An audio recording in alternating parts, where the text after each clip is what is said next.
Hi friends, welcome to our channel. Brahmamudi serial next ఎపిసోడ్లో ఏం జరగబోతోందో ఈ వీడియోలో చూసి తెలుసుకుందాం. కావ్యకి ఎలా ప్రపోజ్ చేయాలా అని ఆలోచిస్తున్న రాజ్ అసలేం జరిగింది అని తెలుసుకోవడానికి ఈ వీడియోని స్కిప్ చేయకుండా ఎండ్ వరకు చూసేయండి. రాజ్ ఇందిరాదేవి అపర్ణలతో మాట్లాడిన తరువాత తిరిగి యామిని వాళ్ళ ఇంటికి వస్తూ ఉంటాడు. యామినికి రుద్రాని కాల్ చేసి అపర్ణ ఇందిరాదేవిల ప్లాన్ని ముందుగానే లీక్ చేసేస్తుంది. అప్పుడు యామిని చాలా కోపంగా ఉంటుంది. కావ్య, నీకెంత ధైర్యం ఉంటే నేనింత కష్టపడి ఇంత ప్రీ ప్లాన్డ్గా మొత్తం ప్లాన్ చేసుకొని మరీ నా బావని నేను సొంతం చేసుకోవాలి అని అనుకుంటూ ఉంటే మధ్యలో నువ్వు వచ్చి నా భర్త అంటూ ఇలా నీ సొంతం చేసుకోవాలని అనుకుంటావా? ఈ యామిని అంటే ఏంటో నీకు ఇంకా పూర్తిగా తెలియదు కావ్య.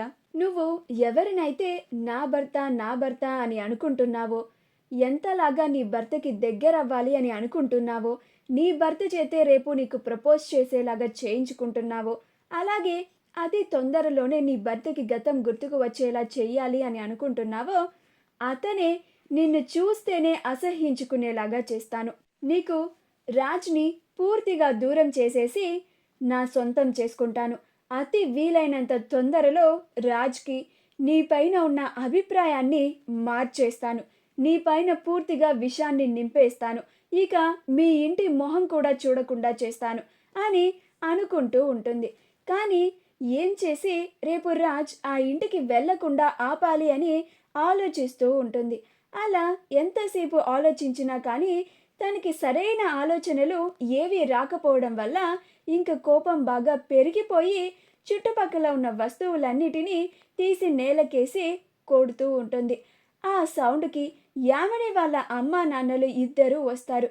అప్పుడు యామిని వాళ్ళ అమ్మ, ఏమైంది బేబీ, ఎందుకు అంత కోపంగా ఉన్నావు? ఎందుకు ఇలా చేస్తున్నావు? ఎందుకు ఇవన్నీ కింద పడేస్తున్నావు? ఏమైంది బేబీ, చెప్పు బేబీ అని అంటూ ఉంటుంది. అప్పుడు యామిని, ఇంకేం కావాలి మామ్ అని అంటుంది. అప్పుడు యామిని వాళ్ళ అమ్మ, ఏమైంది బేబీ, నువ్వు చెప్తేనే కదా మాకు ఏమైందో అర్థమయ్యేది. ఎందుకు ఇంత కోపంగా ఉన్నావు? ఎందుకు ఇంత ఆవేశంగా ఉన్నావు అని అంటుంది. అప్పుడు యామిని, బావ రోజు కావ్య వాళ్ళ ఇంటికి వెళ్తున్నాడు కదా, రేపు ఆవిడ గారికి బావ ప్రపోజ్ చేయబోతున్నాడంట అని అంటుంది.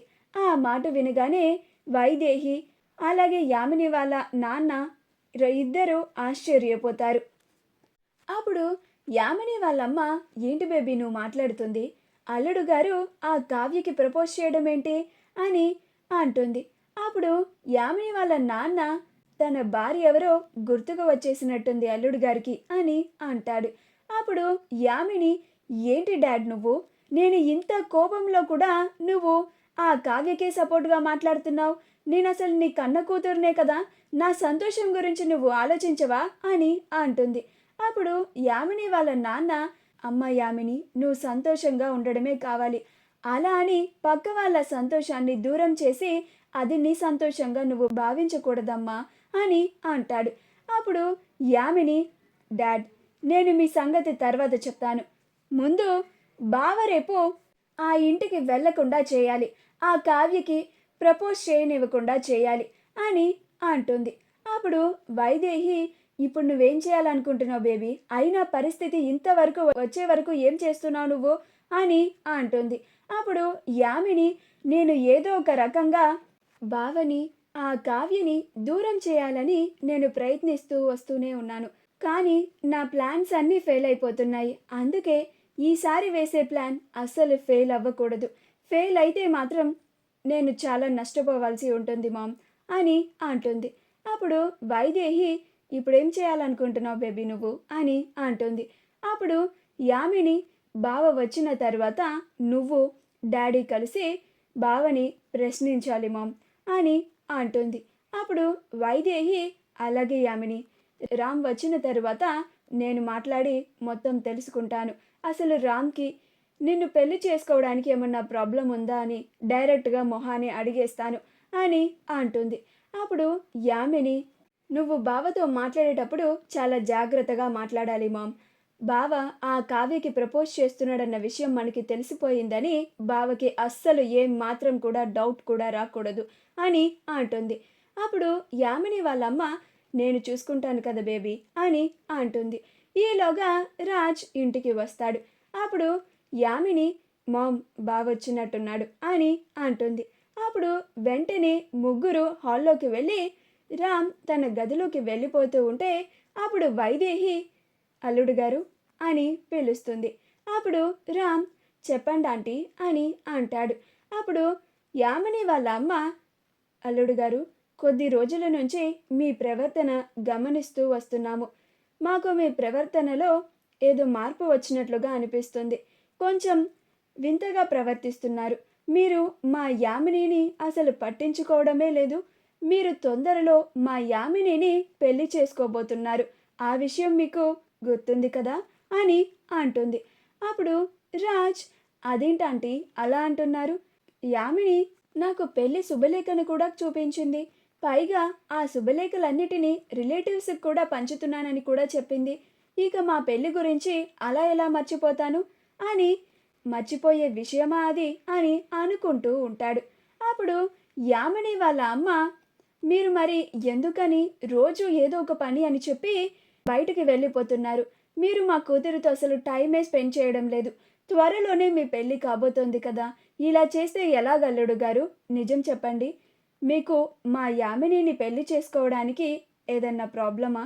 ఏదన్నా ఉంటే డైరెక్ట్గా చెప్పేయండి అని అంటుంది. అప్పుడు రాజ్ అదేం లేదాంటీ, ఏదన్నా ప్రాబ్లం ఉంటే నేను ముందుగానే యామినితో మాట్లాడేవాడిని కదా అని అంటాడు. అప్పుడు వైదేహి సరే అల్లుడు గారు, మీరు చెప్తున్నారు కాబట్టి మేమిప్పుడు నమ్ముతున్నాము. కానీ మీరు మా దగ్గర ఏదో దాస్తున్నట్లుగా మాకు కొద్ది రోజుల నుంచి అనిపిస్తుంది. అందుకని ఇలా అడిగాను అని అంటుంది. అప్పుడు రాజ్ దాని గురించా ఆంటీ, రేపు నాకు క్లారిటీ వచ్చేస్తుంది.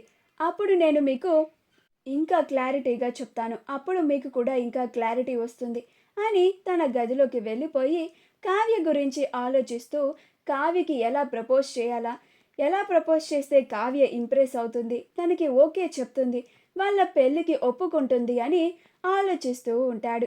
కావ్య కూడా వాళ్ళ గదిలో పడుకొని రాజ్ గురించి ఆలోచిస్తూ మురిసిపోతూ ఉంటుంది. అలా ఇద్దరు ఒకళ్ళ గురించి ఒకళ్ళు ఆలోచించుకుంటూ వాళ్ళతో గడిపిన క్షణాలని గుర్తు చేసుకుంటూ వాళ్ళలో వాళ్ళే నవ్వుకుంటూ మురిసిపోతూ సిగ్గుపడిపోతూ ఉంటారు. మా వీడియో కనుక మీకు నచ్చినట్లయితే లైక్ చేయండి, షేర్ చేయండి, మా ఛానల్ని సబ్స్క్రైబ్ చేసుకోండి. పక్కనే ఉన్న బెల్ ఐకాన్ని క్లిక్ చేయడం మాత్రం మర్చిపోకండి.